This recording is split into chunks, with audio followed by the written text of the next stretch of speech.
Doctor படித்தது போல இருக்கும். ஆமா, நீங்க டாக்டரா? டாக்டர் படித்தது போல இருக்கும். கொஞ்சம் நாள் அப்படி. இப்ப அதோட தெரியும். அப்ப நீங்க டாக்டரா? ஆமா, நீங்க டாக்டர் படிச்சிருக்கீங்களோ? அப்படியா? படித்தேன்.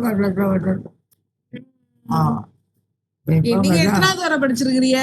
எத்தனாம் கிளாஸ் வரை படிச்சிருக்கீங்க? படித்தேன் 7 வரை தான் படித்தேன். அவருக்கு கூட படித்தேன். 7 வரை படிச்சிருக்கீங்களா? போய் பள்ளிக்கே போகலன்னு சொன்னீங்க.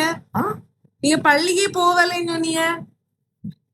பள்ளிக்கு போகல, உங்க ஊர்ல ஒரு வாத்தியார் வந்து சொல்லி தந்தாரு அப்படின்னு சொல்லி பள்ளிக்கூடத்துக்கு எல்லாம் போனோம். போனீங்களா? சரி. வீட்டுக்கு ஒரு வாத்தியார் தான், அவர் பக்கத்துல இருந்தாரு. அவரும் செஞ்சு தருவார். அப்படியா? தெரியாம